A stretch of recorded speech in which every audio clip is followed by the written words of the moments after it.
Boa tarde, pessoal. Sejam muito bem-vindas, muito bem-vindos ao nosso terceiro dia do Caminho da Criação, a nossa jornada de reconexão com o feminino. Nos últimos 2 dias, a gente passou por um caminho muito interessante. Eu vou fazer uma retrospectiva, porque para quem não acompanhou ao vivo e também ainda não assistiu às gravações, lembrando que todas as gravações estão no YouTube.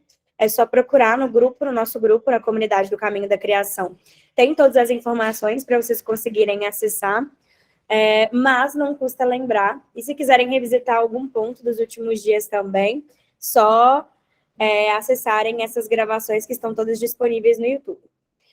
No primeiro dia, a gente falou sobre o princípio, sobre a origem, a gênese da criação, sobre poder pessoal, sobre libido, sobre essa energia criativa que começa no nosso dia 1, que começa na reflexão a partir, e aí eu escolhi o arquétipo de Lilith para a gente trazer, evidenciar esses movimentos. No dia 2, falamos de Maia, da sacerdotisa, para poder falar de intuição e da conexão da intuição com o feminino, formas de exercício da intuição, do acesso ao feminino como um acesso intuitivo também. E eu achei muito interessante que depois a gente começou a conversar sobre alguns aspectos intuitivos no grupo e deu para ver que esse portal de fato foi aberto, que esse acesso ele foi criado entre nós. E chegamos no dia 3. Eu expliquei para vocês ontem, no começo do dia 2, que a escolha das temáticas por dia, do dia 1 ao dia 8, são baseadas na numerologia. E no dia 3, nós vamos falar de fala, de comunicação. E de como a nossa comunicação tem a ver com sentimentos maternos, com o primeiro feminino com o qual a gente se conecta, que são nossas mães, e como todo esse campo simbólico que é desenvolvido entre a mãe e a fala e as reverberações, nós, principalmente mulheres, enquanto mães, mas enquanto pessoas que detêm uma energia feminina que pode se manifestar como uma energia materna. Tanto que no dia 1 eu falo que o feminino não é só maternar. E eu quis começar daí, para a gente não cair em alguns lugares comuns que eu não concordo. Mas não tem como falar de criação sem falar de nascimento, e não tem como falar de nascimento sem falar de mãe. Nesse dia 3, é um dia onde nós vamos fazer um exercício de meditação guiada. Então, se vocês quiserem abrir um bloco de notas, ou ter um caderninho perto com uma caneta, ou anotarem o que for vindo na mente de vocês, eu recomendo, mas recomendo que vocês também mergulhem no processo meditativo, que é o que vai abrir as nossas discussões do dia 3, que como é o dia da comunicação, inclusive uma sexta-feira, um dia de Vênus, um dia onde falamos de afetividades, de cuidado, eu gostaria que a gente vivesse um ambiente de trocas mais intenso nesse dia da jornada e resolvi começar a partir disso com um exercício de meditação. Bom, para isso, para começo de conversa, para a gente começar tudo, vou convidar vocês, quem não estiver ocupado, quem não estiver fazendo alguma outra coisa, a fecharem os olhos, a começar a se colocar em processo meditativo, ou quem estiver trabalhando ou fazendo outra coisa concomitantemente, tentar se concentrar o máximo possível na minha voz, nas coisas que a gente vai conversar a partir de agora. Prometo que não vai doer, agradeço pela abertura que o consciente e o inconsciente de vocês estão me dando nessa sexta-feira. Para esse exercício, a gente vai se imaginar entrando numa casa. E para entrar nessa casa, a gente precisa de passar pela porta. Primeiro a porta, a gente visualiza a porta, identifica como é essa porta, se é uma porta grande, se é uma porta pequena, de qual material é feito. Giramos a maçaneta. Na imaginação, na visualização de vocês, essa porta estava trancada? Você tem a chave para essa porta? Ela abriu de um jeito fácil? Ou houve alguma resistência? Se atenham aos detalhes. Os detalhes aqui vão diferenciar o exercício meditativo. Estejam atentos aos detalhes. Vocês giram a maçaneta e aí prestam atenção se é uma porta que exigiu de vocês uma chave ou não. E ao entrar no cômodo, como você se sente? É uma entrada confortável? É um lugar que você já conhecia? Ou um lugar inteiramente novo? A sensação é de desconforto? É um lugar amigável? Como é? Como é esse cômodo de trás da porta que você imaginou? Como é essa casa? É a sua casa? É a casa de uma outra pessoa? É a casa de alguém conhecido? Agora vocês vão se imaginar caminhando até uma mesa de jantar. E não se preocupem em caminhar rápido, tá? Tomem o tempo que for para imaginar esse cômodo, essa copa, essa sala de jantar, essa cozinha, a forma como vocês preferirem, como o inconsciente de vocês trouxerem. Nessa mesa de jantar, como é essa mesa? É uma mesa grande, com muitos lugares, 4, 6, 8, 12 lugares. Como é essa mesa? Uma mesa quadrada, uma mesa redonda, mesa retangular? Como é esse cômodo em que vocês se adentram nessa casa? Como é esse lugar? Você se senta à mesa, puxa uma cadeira, se senta a essa mesa de jantar. Para quem entrou agora, estamos fazendo um exercício meditativo, e mesmo que você tenha entrado no meio, pode já entrando no flow meditativo. Você se sentou a essa mesa de jantar, você contemplou a vista. O que você vê? Qual é a vista desse lugar em que você está sentado? Existe alguma coisa em cima dessa mesa? Talheres, copos, um cesto de frutas, alguma refeição já foi servida? Tá de dia, tá de noite, tá de tarde? Qual é a vista dessa mesa? A partir de agora que você já se acomodou na mesa de jantar, já dimensionou um ambiente, já sabe onde você está, a sua família entra pela mesma porta que você entrou. Elas giram a maçaneta, as pessoas giram a maçaneta, e elas entram uma a uma na casa, passando pelo mesmo cômodo que você passou, fazendo o mesmo percurso. Quem está presente? Quem são as pessoas da sua família que surgiram nesse exercício meditativo? Uma mãe, um pai, irmãos, tios, primos, filhos, filhas. Quem é essa família que entra pela porta, que entra pelo cômodo? Quem não foi? Quem não apareceu quando eu falei família? Quais foram as ausências? Pouco a pouco, cada familiar encontra o seu lugar à mesa. Essas pessoas estão se sentando, estão se organizando nessa mesa de jantar, onde você já estava sentado. Onde está sua mãe nessa mesa? Está na cadeira do seu lado? Está de frente para você? Ou sua mãe não veio, não se sentou? Ou ela se manteve em pé? E o seu pai, irmãos, filhos? Visualiza o lugar onde cada uma dessas pessoas estão sentadas. Se elas estão perto, se elas estão próximas, se há uma sensação de desconforto, se o clima é agradável, amigável, celebrativo, ou se ele é conflituoso, silencioso. A luz do ambiente é clara? Vocês conseguem ver todo mundo? Você consegue ver todo mundo nitidamente? Ou é uma luz difusa, onde você sabe que as pessoas estão lá, mas não consegue distinguir? Como você se sente sentado a essa mesa com a sua família? Se segura nesse sentimento um pouquinho. Qual é a sensação de estar sentado nessa casa, para uma porta que você atravessou, uma cadeira que você escolheu, familiares que passaram pela mesma passagem que você passou, que se sentaram em lugares que você escolheu inconscientemente? Como é essa sensação? Se você pudesse escolher qualquer coisa para beber e comer nessa refeição, o que você escolheria? E quem prepararia? Ou vocês pediriam comida? Como é a dinâmica do servir? Quem vai servir essa refeição? Nesse jantar, ou nesse almoço, ou nesse café da manhã, nessa refeição com a sua família? Vamos refletir com calma, atentando a cada um dos detalhes.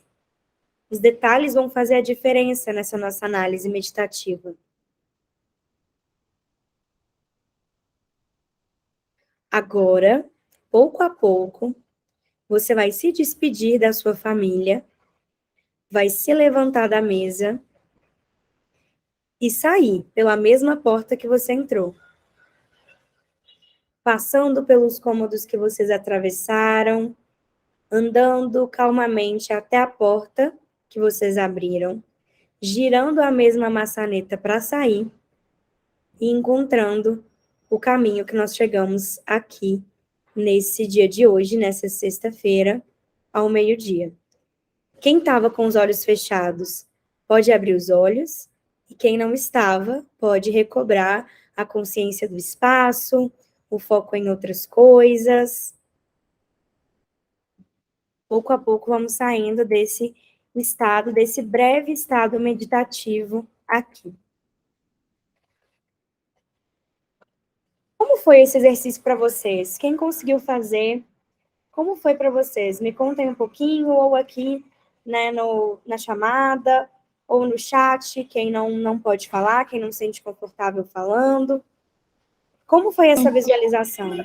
Foi muito legal, eu estava desenhando. Eu acabei desenhando tudo que você estava falando, então fiquei bem visualizando. Era uma casa que você já conhecia? Não, mas a copa é da minha casa, tipo, da casa que eu morei mais tempo na vida, assim. Mas a sala, a porta, nada a ver. Mas o lugar de comer, né, era dessa casa que eu mais vivi. E era uma casa que costumava reunir muitas pessoas?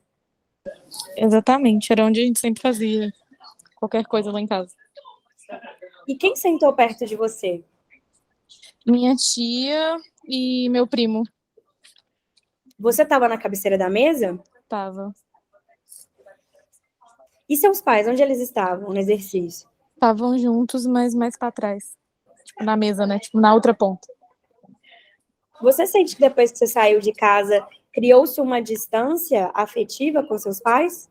Sim, e na hora que eu abri a porta, né, que foi na saída, tipo, eu vi uma luz muito grande. E o tempo inteiro, você perguntou de luz e tal, eu sempre estava imaginando um lugar muito escuro. E só na hora de sair que veio essa luz, assim, da porta. Tipo, eu não sei o que tinha além da porta, mas era uma luz muito grande, assim. E é interessante eles terem saído juntos, né, no exercício, um do lado do outro, mais distantes de você, né? Sim. Mais alguém quer Exatamente. compartilhar antes da gente se aprofundar nas reflexões? Eu queria também. Pode resolver aí. Eu estava numa porta, a porta se abriu fácil, não estava trancada. Foi uma porta de um local que eu já conhecia, mas apareceu uma sala magicamente diferente, parecia um castelo antigo, muito cheio de coisa, muito ornado, parecia um lugar muito nobre, mas muito escuro e muito vazio. Parecia até que dava eco de tão grande e tão vazio. E da minha família, só 3 pessoas foram, a minha mãe e a minha irmã, e o meu filho. E eles se sentaram distantes de mim na mesa, uma mesa muito grande, e eu estava na ponta da mesa. E no final, eu levantei sozinha e saí, e eles ficaram. Como foi você na sua primeira infância, primeira e segunda até os seus 7 anos? Você morou sempre na mesma casa? Eu já mudei de casa muitas vezes. Eu acho interessante que quando você foi imaginar a casa, você construiu uma imaginação muito relacionada à primeira infância, que é o castelo, o lugar fantasioso, o lugar de segurança, o lugar de fortaleza, um lugar que é escuro, que é inabitado, mas que guarda muitas lembranças. Então, eu imagino que a trajetória aí até os 7, 8 anos tenha sido povoada por muitas mudanças também, talvez muitas ausências. Com certeza. O meu pai e minha outra irmã, eles não estavam. E é interessante isso, né? Porque o seu inconsciente traz o formato de família que você tem hoje, né? Acho que é sua irmã que você falou, né? Isso, a minha irmã mais velha e a minha mãe e o meu filho. E o seu filho, que é a formação da sua família, que é como você construiu dentro desse castelo esse lugar de segurança, de conforto. Como você se sentiu quando estava sentado com essas pessoas à mesa? Parecia que eram pessoas estranhas, muito distantes. Eles conversavam entre si, a minha irmã conversava com a minha mãe, ai, como é que tá aqui, né? Tudo muito bonito, banquete legal, tipo, cochichando. E eu sentia como se eu fosse, sei lá, mas de alguma forma eu senti que eu era meio que a dona da casa, tipo, eu que estava recebendo eles, mas eu fui a primeira a sair. Entendi muito bem minha visão, mas foi assim. E esse lugar de anfitriã, de quem, acho que imagino que construir a sua própria casa tenha sido um lugar de muita conquista para você, porque é o lugar onde você consegue construir a sua família da maneira como você acredita que ela deve ser construída. E o ato de entrar e sair primeiro é o exercício dessa autonomia, de ao mesmo tempo que eu construo, eu consigo ressignificar, eu consigo sair, eu consigo trazer luz para esse ambiente, eu consigo escolher quem vai estar nele. Então, tem muitas análises que a gente pode fazer a partir disso aí, principalmente você saiu como a grande mãe, né? A sua mãe não estava presente, mas você como mãe estava. Ela estava, mas ao mesmo tempo ela estava ausente. Estava minha mãe e a minha irmã, mas foi muito, muito interessante. Eu gostei bastante. Então, dá muito, muito pano para manga para a gente pensar aí. Com certeza. Pode ir, Mona, se quiser. Eu quero. Bom, eu cheguei atrasada, mas eu cheguei bem na hora que eu tinha que sentar na mesa. E eu já cheguei sentando numa mesa, então não sei o que aconteceu antes disso. Mas era uma sala grande, parecendo de uma casa de fazenda, com uma mesa de madeira grande, com dois bancos e uma janela muito bonita. Eu sentei na cabeceira olhando para essa janela, era de dia, estava muito bonito. Chegaram minhas duas irmãs e meu pai, e minha mãe não chegou. E a gente sentou nessa mesa e não tinha nada nela, assim, estava só uma mesa sem nada posto. Quando você falou do que seria servido, minha mãe chegou servindo. Só que a sensação que eu tinha era que eu era a dona dessa casa, mas quando minha mãe chegou servindo, isso já me bagunçou. Eu não sei quem era a dona desse lugar, sabe? Quem comandava esse lugar. E aí, minha mãe serviu, eu tenho a sensação de que ela não sentou, mas ela serviu a gente conversava algumas amenidades, e na hora de ir embora, só eu fui embora também. E eles ficaram para trás. Você mora com sua mãe ainda? Aqui é complicado. A minha casa é construída em cima da casa da minha mãe. E ela estava aqui, antes de eu entrar, eu atrasei porque ela estava aqui na minha casa que eu estava conversando com ela. A gente é muito próxima. Na visualização é exatamente isso, se mistura de quem quer a casa. Mas o servir define quem controla a narrativa, né? Eu imagino, né, pela sua visualização, que sua mãe tenha sido uma pessoa que se dedicou a vida dela a servir aos outros. E um servir que é genuíno, mas também é uma forma de controle. Se eu sirvo o que você vai comer, eu determino o que você vai comer. Eu escolho o que você vai comer, eu escolho a forma como isso vai ser preparado até você. Então, existe uma dinâmica de controle também sobreposta ao servir. Entendo. E eu posso pegar isso como sendo uma coisa minha também? Como se eu estivesse fazendo isso também? Acredito que sim, assim, quando você fala, apesar de ser a minha casa, era a minha mãe que estava servindo, isso para mim foi muito simbólico, porque você sabe que é a sua casa, que é o lugar onde você tem domínio, onde você tem controle, mas quem estava organizando a dinâmica do alimento, do alimentar-se, era uma outra pessoa. E aí eu acho que talvez o pegar para si seja entender quem ocupa qual papel em cada um dos espaços. Certo. Onde sua mãe é mais mãe? Na sua casa ou na casa dela? Entendi. Ótimo. Obrigada. Começou quente, começou quente. A gente vai desfazer alguns nós aí ao longo do encontro de hoje. Viu, foi um garçom. Tem algum sentido? Desculpa, não ouvi, deu uma picotada para mim. No meu caso, quem serviu a mesa toda foi um garçom. Tem algum sentido? Qual era o contexto? Como era esse cômodo, essa casa? Era a sua casa e um garçom servindo? Parecia que era minha casa. Parecia um mordomo. Era uma casa muito, muito, muito nobre, pelo que eu Mas era vi. um garçom servindo. Me dá mais contexto da dinâmica de como foi sua visualização? Ele estava com um prato, assim, tipo garçom, sabe? Serviu um vinho para nós e depois ele serviu ele perguntou o que cada um queria comer e serviu. No meu caso, eu servi frango e purê de batata. Até isso eu consegui ver. Mas era como se fosse uma casa assim, uma pessoa que tinha muita condição. Você sente que algumas pessoas da sua família, como a gente está falando de mãe, principalmente sua mãe, é uma pessoa que vive de aparências? Sim. E essa mãe tem dificuldade de se comunicar diretamente com você? Ela manda recado através de outras Muito. pessoas? Então, o garçom é isso. Quem serve é o intermediário. Nossa, que coisa, hein? Interessante. Quem serve é o intermediário. E eu acho interessante esse lugar de que algumas pessoas tiveram de nobreza, de eu estava numa casa muito nobre, num castelo, porque a gente associa a nobreza com esse lugar de impenetrabilidade, né? Um lugar difícil de ser acessado por qualquer pessoa.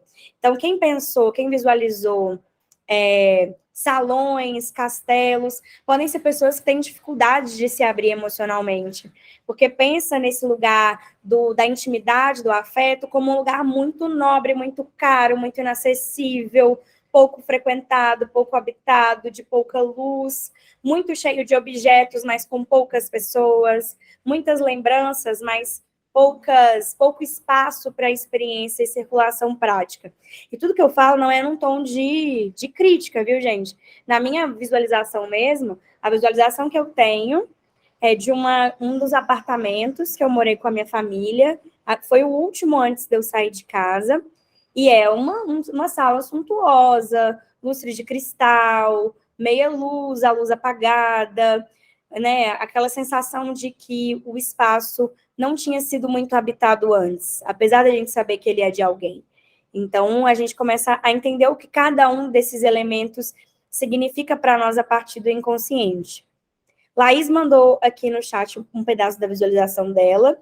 Vou ler, e aí, se mais alguém quiser compartilhar, a gente segue assim. Uma casa do tipo meio do mato de madeira, que eu não conhecia. Apresentou como uma criança, isso é bem legal também. Mesa retangular, madeira escura, com luz batendo e algumas frutas. Meu pai na frente e minha mãe entram sorrindo. Laís, seus pais são casados até hoje? Sentam os dois do meu lado. Comemos waffles, mas quem preparou foi a criança. Sai como adulta da casa, mas com um suspiro de pesar. Porque dentro dessa dinâmica de pais e criança, e a criança servindo os pais, pode se tratar também de um casal de pais que ou foram pais muito jovens ou pais muito imaturos. E aí o sentimento de que a criança é quem cuida dos pais, de a criança que é responsável pela nutrição dos pais.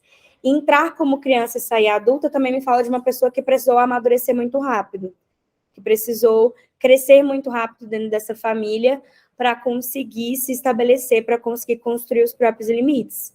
Depois conta um pouquinho para nós, Laís, como você enxerga essa composição de símbolos aí da sua visualização. Mais Então, alguém? Amanda, eu Oi, acho que Laís. super bate, sabe? E sobre a questão dos meus pais, eles são meio que casados e meio que separados, né? Minha mãe há pouco tempo se retirou da casa, mas eles ainda têm um relacionamento, né? E de certa forma eu meio que assumi essa figura, né, de esposa, assim, que arruma casa, que cuida das coisas, só que num lar que não é o meu, né? Uma casa que não é a minha, de fato. Tanto que você não conhecia a casa que você entrou, era uma casa no meio do mato, um lugar de isolamento, um lugar talvez de muitos silêncios, de pessoas que não conversem abertamente sobre as coisas, né? Ou que se fecham Sim. muito em si mesma, né? Uma família muito fechada em si mesma. E o engraçado é que a gente sentou um do lado do outro, assim, ninguém olhando um para o outro, ninguém conversando, né? Um do lado do outro, assim. Ninguém assumindo Enfileiradinho. uma posição. Isso. Esse exercício, ele passa por alguns lugares interessantes, né? Quando eu falei para vocês pensarem na facilidade de acesso, eu achei muito legal, porque eu acho que quase ninguém falou que teve dificuldade de abrir a porta. Geralmente, quando eu faço esse exercício nos meus atendimentos, em outros contextos, tem pessoas que têm dificuldade de acessar o próprio inconsciente, de visualizar de maneira aberta esses lugares. Então, a gente já rompeu uma barreira que todo mundo conseguiu acessar essa casa, esse lugar. Quando eu peço para vocês falarem onde está principalmente as mães e os pais de vocês, é porque tudo que tem a ver com as nossas mães resvala muito no chakra laríngeo, que é a nossa capacidade de digerir as coisas. Então, por isso que pessoas... Gente, escreveu, não leu. Pessoas que têm muitos problemas estomacais, de refluxo, são pessoas que têm muitos problemas ou já passaram por abusos envolvendo uma figura materna. Isso é uma coisa, assim, absurda de o quanto é real. E principalmente essa questão da comunicação, da fala, do quanto a gente se sente à vontade em comunicar as nossas emoções, os nossos sentimentos. Porque é no diálogo mãe e filha, que se estabelece as primeiras formas de linguagem. Mesmo as linguagens que não são oral, escrita, é uma linguagem do olhar, uma linguagem subjetiva. Entender onde estava essa mãe na mesa. Então, por exemplo, na minha visualização, a minha mãe estava no oposto, na outra cabeceira da mesa. E sempre existiu um conflito de autoridade muito grande entre nós, né? Uma competição entre a minha mãe e eu. Acho que eu não tinha nem, como uma criança, eu não tinha discernimento para poder estabelecer uma competição, mas ela existia, ela estava lá. Então, a disposição dos assentos, ou as ausências também, Amanda, não visualizei minha mãe nessa mesa. Visualizei meu pai, visualizei, por exemplo, Isa, que visualizou a tia e um primo. Talvez sejam pessoas que agora, nesse momento de vida, desempenham um papel mais protetor, mais maternal, um cuidado que não passa pelo controle, que não passa pela cobrança, que não passa pela demanda, lugar de aconselhamento, de guiança. Até falando da comida mesmo, né, que muita gente comentou e eu nem comentei na hora, mas, por exemplo, quando eu pensei na comida, tipo, eu pensei que a minha tia que tinha feito, e eu pensei até na sobremesa, e foi a filha dela, que é minha prima, que é a mãe do meu primo que estava do meu lado, que tinha feito também. Então, achei muito legal isso. Eu não pensei que minha mãe que fez, porque essa minha tia costuma me acolher muito mais. E esse lugar de acolhimento ou não acolhimento é o que determina as facilidades e dificuldades que nós temos de nos comunicar, de comunicar nossos desejos, comunicar nossos interesses. Então, no dia 1, a gente falou de desejo, de vontade. No dia 2, a gente falou de intuição, do caminho para dentro. Mas, em algum momento, esse desejo precisa sair. Essa intuição precisa sair, precisa ser externalizada, precisa ser construída de uma outra maneira. E como parir essa comunicação? E aí, sempre quando eu perguntava como é a sensação, como vocês estão se sentindo, é um clima tenso, é uma sensação de sentar-se à mesa com desconhecidos, com pessoas com quem não existe uma proximidade muito grande, ou é um sentimento de acolhimento, de família, de cuidado, de carinho. Podem ter pessoas que tenham visualizado, pessoas que já partiram, uma avó que já partiu, mas que senta à mesa, um avô, um parente que já desencarnou, mas cuja presença ainda faz parte desse campo simbólico. E todo esse exercício é mais para a gente pensar a partir da perspectiva da Imperatriz, nosso arcano 3 no tarô, que é a Grande Mãe. Tem uma fala sobre a Imperatriz, num livro que chama Jung e o Tarô, que ele fala que a Imperatriz é como se fosse a madrasta da Bela Adormecida, a Malévola. Nem toda grande mãe é uma boa mãe. E eu acho que nosso primeiro contato com o caos é na relação mãe e filho, mãe e filha. Porque existe uma expectativa do maternar, do filho, nós no lugar de filhos. Existe uma expectativa da intensidade dessa relação para as mulheres que são mães, que estão aqui. Existe uma esperança depositada nessa continuidade e existe a bagagem que vem da relação mãe e filho, nós, enquanto pessoas que estamos recebendo essa comunicação, recebendo esse acesso. O primeiro olhar que a gente tem do mundo é através dos olhos da interpretação das nossas mães. E como essas mães escolhem digerir, né? Por isso o chakra laríngeo. Como elas escolhem interpretar, digerir e transmitir é aquela coisa da mamãe cegonha, né? Que ela mastiga lá a minhoca e bota na boca do filho. Dependendo de como a mãe escolhe ou não mastigar e digerir, né? Começar a construir ali um campo enzimático para digerir para a pequena cegonha, isso vai determinar todo o fluxo de nutrição, toda a forma como esse ser, e aí falando de nós agora, consegue se nutrir ao outro e estabelecer um fluxo saudável ou não de comunicação com as outras pessoas. Então, quando é muito interessante, né? Que principalmente quem já teve alguma experiência na análise, né? Hoje o nosso encontro não foi às 8 horas da manhã, porque eu estava em análise. E aí eu até trouxe para minha analista. Eu falei, nossa, eu quero muito esperar o dia que eu vou deitar no divã e que eu não vou falar nada do meu pai e da minha mãe. Por quê? O pai e a mãe são as bases, os pilares da personificação do feminino e do masculino nas nossas vidas. Não tem como falar de reencontro com o feminino se a gente não passa pela relação com as nossas mães. Ah, Amanda, se minha relação é conflituosa com a minha mãe, minha relação com o feminino também vai ser? Não necessariamente. O que a gente está fazendo aqui é reprogramando os nossos conscientes e inconscientes para que a gente seja capaz de construir o nosso próprio parâmetro de feminino. Independente, claro que não descartando o que aconteceu, mas permitindo que esse feminino seja constituído da forma como nós gostaríamos que ele fosse. Então, talvez uma próxima visualização para vocês fazerem, e aí isso pode ser autoguiado, tá? De uma forma muito sincera, pode ser desenhado através de uma perspectiva de arte-terapia. Mas como vocês enxergam o que é uma sala ideal? O que é uma sala de jantar ideal? Quem vocês convidariam para essa mesa, independente de ser familiares ou não? Quem são as pessoas com quem vocês escolhem partilhar esse momento de cuidado, esse momento do servir? Nessa visualização, quem prepara a refeição tem um papel muito importante, que é quem se dispôs a servir. A Mona Lisa fala uma coisa legal, um garçom serviu. Talvez nessa visualização da Mona Lisa, exista uma dificuldade dessa mãe e desse pai de servirem aos filhos, de se colocarem nessa posição da entrega completa, do amor genuíno, de fato, eu sou capaz de produzir, servir e alimentar a minha própria prole. E no caso das crianças que cozinharam para os pais, quem assume essa responsabilidade do servir, subverte a ordem do serviço, né?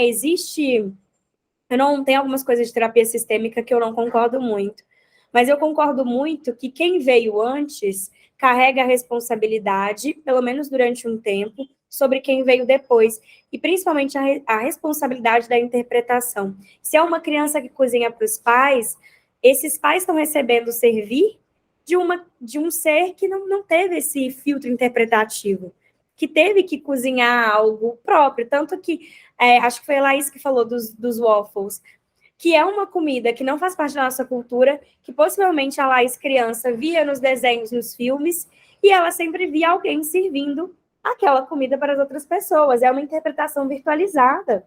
É onde ela conseguiu captar esse símbolo do servir. É onde ela conseguiu digerir esse símbolo de serviço. Esse foi o símbolo para ela, porque foi o que ela viu. As mães dos filmes, das comédias românticas.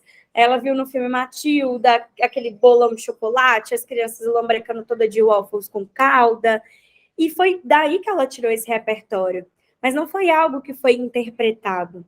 E a partir de agora, nós somos senhoras e senhores da nossa própria interpretação. Nós não somos crianças mais. O senso de autonomia, ele é algo transformador. Então, nós podemos escolher quem vai sentar à mesa, quem vai desempenhar um papel de servir, quando vocês vão se levantar e sair, e quem vai junto, o que vai ser comunicado, o que vai ser conversado. Nós somos senhores da fala. E aí eu tenho uma experiência muito particular para compartilhar nesse sentido, né? Quando eu tinha uns 8 anos de idade, eu fiquei muda pela primeira vez. Eu tive um episódio de afonia e fui investigar, né, junto com médicos e tal, e eu desenvolvi um calo nas cordas vocais. E sempre que eu passava por uma situação de estresse, de cobrança, e eu fui uma criança muito cobrada, né? Principalmente da minha mãe, nesse lugar de cobrança por estudos, por performance, etc. Toda vez que eu via uma situação de pressão, eu emudecia, eu ficava muda. E aí eu corto para meu irmão mais novo. Meu irmão mais novo não falou nem uma palavra até os 2 anos e meio de idade. Ele teve que ser conduzido por um fonoaudiólogo. Ele também emudeceu. Ele não conseguiu proferir as primeiras palavras. E esse lugar simbólico é muito importante. E aí, esse estudo da fala do feminino, para mim, ele veio depois que eu retomei nos últimos meses, é algo bem recente, o contato com a minha mãe. Nós ficamos muito tempo sem conviver. E eu reparava, eu até compartilhei com algumas pessoas que são mais próximas, que toda vez que eu visitava a minha mãe, eu voltava com dor de garganta. E aí eu comecei com algumas terapeutas, comecei alguns cuidados paliativos, alguns tratamentos, inseri algumas coisas na minha alimentação, mas eu falei, gente, não é possível que seja uma coincidência. Toda vez que eu vou à casa da minha mãe, toda vez que ela me liga, que a gente conversa, eu fico com uma infecção de garganta. Porque existe muito desse processo interpretativo, eu acho que até hoje a única pessoa que me deixa sem palavras é a minha mãe. Existe muito dessa troca da fala, desse repertório emocional, dessa fala a nível emocional, que eu não consegui desenvolver.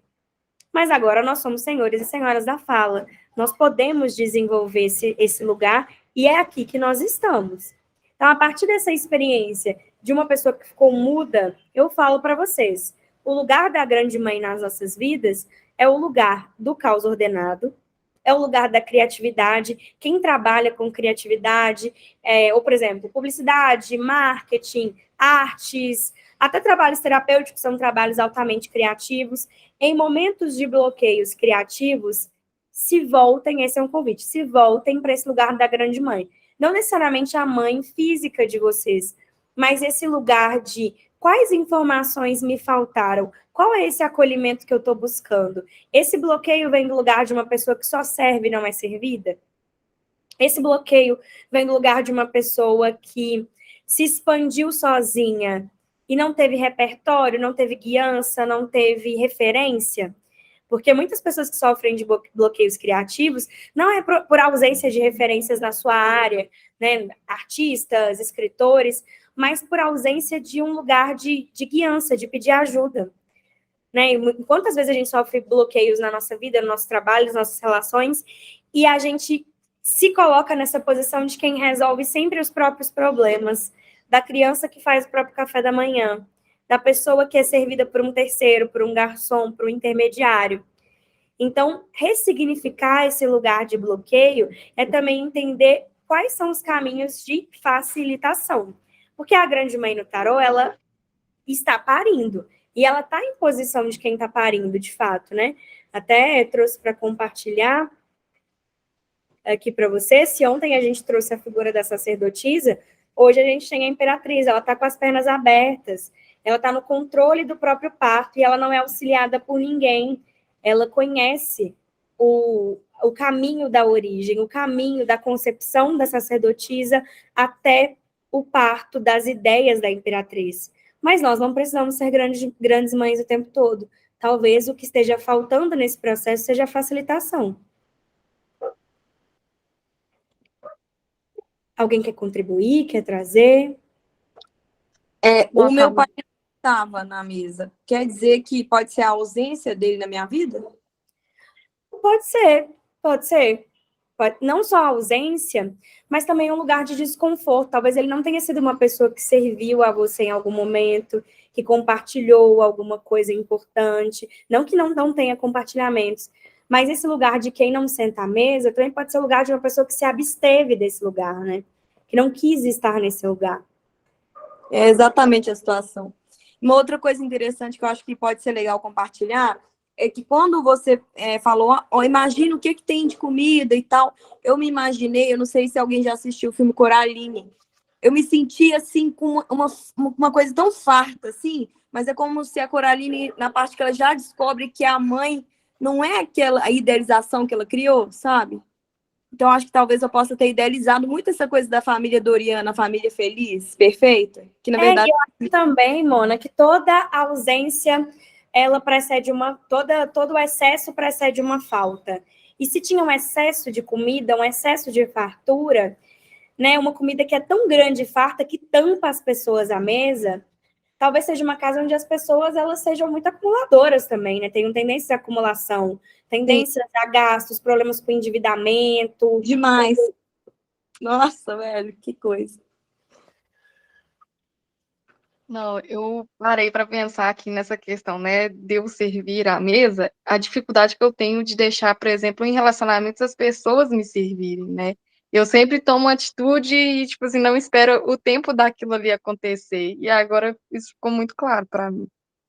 Esse lugar de ser acolhido é um lugar muito novo, né, para algumas pessoas, principalmente dentro das visualizações de vocês, quando vocês não eram a pessoa que eram servidos, né, ou se eram servidos por um intermediário.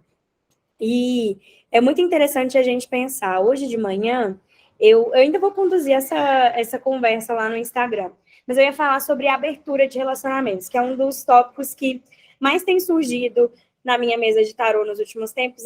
Eu queria me abrir para um relacionamento, mas eu não sei por onde começar, eu não sei como começar. E vem desse lugar, Laís, desse lugar de quem não sabe ser servido. Porque a gente constrói uma expectativa sobre esse servir também, e existe um medo do abandono, e se eu me abrir para ser servida e essa pessoa me oferecer um nada, um prato vazio? O que eu vou fazer com isso? E o lugar de quem serve é o lugar do controle. Foi o que eu falei com a Ana, quando ela falou que a mãe dela apareceu e serviu, e ela ficou confusa com relação de quem que era a casa. Né? Se é a minha casa, por que a minha mãe está servindo? Mas existe esse bloqueio, ele vem muito desse lugar de eu não sei me abrir para que as coisas saiam do meu controle, porque muito cedo eu tive que assumir o controle de quem serve para garantir que eu e a minha família fôssemos alimentados. E eu não falo só materialmente, né, com dinheiro, mas falo emocionalmente. Eu tive que garantir o alimento a nível emocional para mim, para os meus irmãos, para mim, para os meus filhos, para mim, para os meus primos. Se eu não estou acostumada a ser servida, como eu vou identificar quando alguém se aproxima com essa proposta? Quando alguém se aproxima com esse lugar de, eu quero cuidar de você, deixa eu cuidar de você, deixa você estar no lugar de quem é servido. Isso é muito incômodo, muito incômodo. Isso passa por muitos lugares, né? Também trazendo um pouco da minha experiência pessoal, eu acho que eu só fui entender o que era ser servida depois que eu me casei. Inclusive, meu marido está até aqui, a gente conversa muito sobre isso, né? Muito sobre esse lugar de rigidez que nós assumimos em relação a algumas coisas. E eu fiz questão que meu marido estivesse aqui justamente porque é essa pauta. São pessoas que muito dificilmente estão acostumadas com isso, com você acordar, ter uma pessoa fazendo café e você não precisar preocupar com tudo, desde o momento que você acorda até a hora que você vai dormir, de você não ser a pessoa que sustenta e mantém todo o fluxo de coisas. Essa é uma grande novidade, é uma grande descoberta. Ana? Pois eu tô até achando que eu interrompi alguém quando eu fui contar, porque eu não sabia que tinha que levantar a mãozinha. Nada. Saber. Nada, é super fluido. Desculpa. Super fluido. A gente Mas, vai assim, se entender. Quando você falou dessa coisa do poder, né, o servir te dá poder, e sendo a minha mãe essa pessoa que estava servindo, eu te perguntei sobre, tá, mas eu posso tomar isso para mim também? Porque, por um momento, eu não sei se eu estou desviando muito do assunto, mas por um momento a sensação que eu tive é que, na interpretação e não na visualização, que eu tenho feito esse papel de ser quem serve também, sabe? Mas talvez eu aprendi isso com minha mãe. Porque eu Com estou me certeza, percebendo numa relação em que eu estou fazendo muito isso. E foi a pauta que eu estava conversando com minha mãe antes de eu entrar aqui. Que eu estou servindo muito, talvez para eu ter controle da situação, sabe? Nesse relacionamento e deixando de olhar até para mim. Por que eu quero, quem que eu sou, sabe? Para poder servir, para ter controle. E esse caminho entre o dar e receber, ele é um caminho muito cheio de reveses. E aí, agora, entendendo com profundidade o que você quis trazer, eu entendo perfeitamente. Porque esse lugar de quem serve Por mais que você fale, eu estou me doando, mas eu não estou querendo nada em troca. Isso não necessariamente é uma verdade. A gente se doa para o outro querendo dele o reconhecimento pelo nosso servir. Então, se você está super servindo alguém, existe uma pessoa que talvez queira ser enxergada nesse lugar de quem super serve, de quem faz tudo, da Mulher Maravilha. Eu quero que essa pessoa me veja como uma Mulher Maravilha. Que coisa. E aí fiquei muito evidente, minha mãe, minha avó, a mãe da minha avó, sabe? Parece que vai repetindo em práticas diferentes, mas a mesma coisa. E geralmente pessoas que super servem são pessoas que têm muita dificuldade ou não foram, em muitos momentos, amadas. E aí, quando a gente olha para as nossas mães, nossas avós, para as nossas ancestrais, né? A gente fala de mulheres que viveram realidades muito diferentes das nossas, em que o servir para a mulher era o lugar da expressão do amor, mas também era o lugar de utilidade, era onde elas demonstravam sua utilidade para o outro. Então, inconscientemente, a gente acaba reproduzindo o que nós aprendemos, que ser útil para alguém é servir essa pessoa, é maternar essa pessoa, é pegar, principalmente em relacionamentos heterossexuais, é pegar esse homem e cuidar dele, é saber a hora que ele acorda, que ele vai dormir, o que ele perdeu, é você tomar conta de todas as coisas que tem na casa. Então, frequentemente, né, a pessoa te liga e fala, moça, sabe onde é que tá aquela coisa? Você fala, sei, tá dentro daquela terceira gaveta, debaixo de tal coisa, tal coisa, tal coisa, porque é esse lugar central de utilidade. A pessoa que é o acervo, que é o banco de dados da relação, ela é uma pessoa muito útil, porque ela está sempre disponível com uma informação de utilidade. Mas, ao mesmo tempo, quem é o acervo do acervo? Quem é o esteio do esteio? Quem serve a Mulher Maravilha? E aí são reflexões que a gente começa a digerir, que a gente começa a pipocar aqui. Quem é que faz o palhaço rir, né? Aquele negócio. Mas eu tava muito refletindo aqui, eu tô anotando, mas isso de servir é muito engraçado, né? A gente já tinha conversado sobre esse arquétipo, eu, né, comecei a ler sobre, e é muito engraçado isso de dar amor ser útil, que eu geralmente fico muito triste quando eu não sou útil, eu fico, tipo assim, arrasado. E aí eu fico nessa, eu não tô sendo útil, eu não tô fazendo nada de útil, o que eu tô fazendo? Aí, às vezes, é porque, sei lá, eu não tô conseguindo exercer esse papel de servir alguém, sabe? E aí eu tento, sei lá, servir alguém de alguma forma, e aí pra isso me satisfazer, e aí depois eu fico nesse eterno looping, de, tipo, ter que servir pra ser útil, até porque minha mãe olhou minha avó por muitos anos, né? E acho que isso sempre foi muito presente em casa. Tipo assim, tem que se doar, tipo, tem que fazer isso, tipo, é a lei da vida, assim. E nesse momento que você não está tão fisicamente disponível para servir a sua mãe, Sim. ela se afasta de você na sua visualização. Sim. Exatamente. Rafa mandou no chat. Essa pergunta que a Rafa mandou, aonde surge esse medo de não ser amada por todos? Eu atendo muitas pessoas que trazem isso, assim, que vêm da análise, vêm com isso, falam, nossa, eu percebi que eu tenho essa necessidade de me sentir amada por todo mundo. E aí vem o medo de desagradar, o medo de botar limite. Se eu botar limite nessa pessoa, que é objeto do meu amor, que é objeto do meu servir, ele vai terminar comigo, ele vai se afastar, esse amigo, eu não vou ser útil para esse amigo, ele não vai ser meu amigo mais. Eu não vou ser útil para essa família, eu vou ser descartada, eu vou ser esquecida, eu vou ser abandonada. Então, esse lugar que a gente coloca dessa necessidade de sermos, nesse medo de não ser amado, também é um medo velado do abandono. Do se eu não for útil, eu vou ser descartada, eu vou ser ultrapassada, eu vou ser jogada para trás, e as pessoas elas vão esquecer do meu valor. E a comunicação sobre os limites é o que faz com que a imperatriz passe para o imperador. Porque a gente não consegue, a gente não pode ficar num mesmo arquétipo a vida toda, senão a gente entra em colapso, senão a gente vai viver uma vida unidimensional. A imperatriz, ela tem um aspecto bom porque ela é a energia que frutifica todos os processos. Então, pessoas que estão parindo um projeto, uma ideia, um trabalho, uma nova carreira, uma nova possibilidade de vida, um novo hábito, precisam olhar para a imperatriz do lugar de eu preciso assumir o protagonismo sobre a criação. Eu sou a origem da criação. Mas, ao mesmo tempo, a gente precisa começar a se preparar, que é a transição de hoje para amanhã, para sair de um lugar onde a doação é irrestrita para o lugar onde a gente começa a construir os limites, que é no arcano 4. 4 na Cabala é o número do limite, da forma do quadrado, é onde a gente consegue enxergar todas as nuances de si, e o imperador é o arquétipo do pai. Então, geralmente, mães que são muito controladoras, geralmente ou são mães cujo pai é ausente, ou mães cujo relacionamento é onde a mãe assume um protagonismo, onde a mãe é o imperador e a imperatriz ao mesmo tempo. E aí ela vem nesse lugar de super controle, né? É a mãe que microgerencia, é a mãe que dita tudo que você faz, é a mãe que poda os seus limites.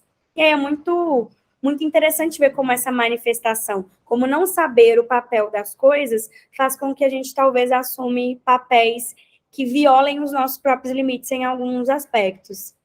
Vinícius mandou uma pergunta aqui. Conversamos sobre prazeres. Gostaria de entender se essa relação de agradar alguém tem relação com esse assunto. Com toda certeza. Com toda certeza.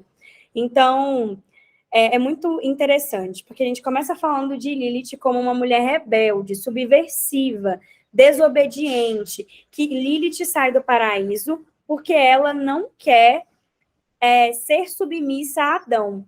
E dentro desse livro que eu trouxe para vocês, de alguns escritos, ela faz uma arqueologia, né? Ela vai pegando a autora, que chama Bárbara, ela vai pegando vários escritos diferentes sobre Lilith, e dentro da escavação dela, ela entende que Lilith foi o melhor sexo da vida de Adão. Tanto que quando Deus vai criar Eva, ele não cria Eva das genitálias porque ele não quer que o desejo de Adão por Eva seja superior à responsabilidade que ele tem com o Jardim do Éden. Então ele cria da costela, que é um lugar neutro. Então é uma relação que vai ser sempre neutra. E a gente fala de Lilith, essa mulher da volúpia, do desejo, dos orgasmos, etc. Quando a gente fala da imperatriz, a gente fala de uma energia feminina que está disposta a renunciar o próprio prazer em prol do servir. Então, é uma pessoa que está tão preocupada com a utilidade que ela esquece do gozo, que ela esquece do que inseminou ela pela primeira vez, do que permitiu que ela parisse. E não, a gente vê, não com pouca frequência, a gente vê, né, nossas mães ou nossas avós que foram casadas por 50 anos, um casamento onde, a partir de determinado momento, o sexo não existiu, ou o sexo foi só para concepção, e o prazer que essa mulher tem não é no marido, é no casamento. O prazer que ela tem não é no parceiro, é no ato de consolidar uma instituição baseada inteiramente no servir feminino, que é o casamento. Então, quando a gente olha para a imperatriz, a gente olha para uma mulher que está disposta a largar tudo, prazer, gozo, a enfiar a Lilith dela no saco e jogar no mar, porque ela tem essa urgência do serviço. E a retomada dos prazeres, na jornada dos arcanos maiores, aí eu estou respondendo para o Vini, e eu sei que tem outros cartomantes aqui também, mas a retomada dos prazeres, depois do imperador e da imperatriz, ela só vem nos enamorados, que é quando há uma renúncia ao Jardim do Éden. Quando a Eva escuta da serpente, fala, olha, minha filha, tem mais coisa, viu? É uma caixa de Pandora esse paraíso. Se eu fosse você, eu renunciava isso tudo e caía fora. Ou seja, a serpente vem lembrando a Eva do próprio prazer, ela rompe com Adão, guardião dos segredos da árvore da vida, e a Eva rompe no sentido do arcanjo, dentro do arcano dos enamorados, ela rompe em direção ao infinito para viver as consequências do próprio prazer. E aí a gente começa a enxergar a menstruação não como uma punição, mas como uma consequência natural à autonomia do prazer feminino. Então, a gente começa a enxergar esse lugar de eu não estou sendo punida, mas eu estou vivenciando as consequências do meu próprio prazer. Porque a consequência, a interrupção do prazer, né, isso aí do ponto de vista simbólico, tá, gente? A interrupção do prazer viria se a mulher engravidasse, ela não menstruaria mais. E aí ela não teria essa autonomia exclusiva sobre o próprio corpo. E aí ela deixaria de sair de Eva para Lilith e sairia de Eva para a imperatriz. Bom, pessoal, eu acho que nossa cabeça está aqui girando no ponto da comunicação. Vou falar dos nossos rituais, depois vou encerrar a gravação e vou tirar as dúvidas de vocês que porventura não tenham. Então, se quiserem mandar no chat, fiquem abertos com relação a isso, tá bom?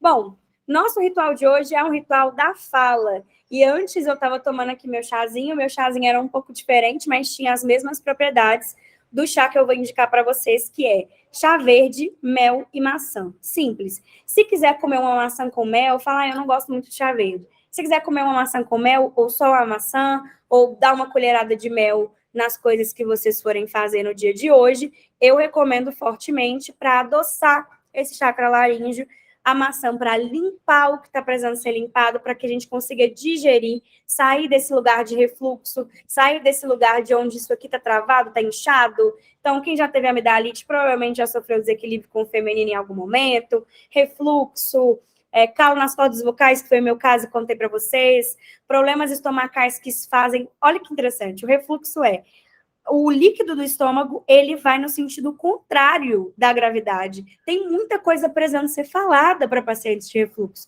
Pacientes de refluxo precisam falar urgentemente. E hoje a gente vai limpar a nossa fala, o nosso chakra laríngeo, para a gente falar tudo que tiver que ser falado, com nós mesmos, com o outro. Se apeguem nas boas ideias que esse dia pode trazer, porque é um dia de múltiplas ideias. Vejo vocês amanhã de manhã, sábado, 8 horas, sábado e domingo, 8 horas. Quem não quiser, não puder acordar cedo nesses dias, ou não quiser estar conosco nesse horário, a gravação fica disponível, mas quem entra no ao vivo sabe a diferença do ao vivo para o gravado, que é justamente a fala, a participação de vocês. Dúvidas, a gente tira no grupo, as dúvidas que ainda ficarem, depois que as fichas forem caindo. Assim que a gravação estiver disponível, eu vou subir para o YouTube e mando para vocês, para a gente continuar nesse caminho maravilhoso de alinhar nossa energia feminina e, principalmente, o caminho da criação é sobre criar consciência sobre os nossos próprios processos e eu acho que isso é o que está acontecendo aqui nesses últimos 3 dias. Um beijo, uma ótima sexta-feira para vocês. Qualquer coisa é só me chamar.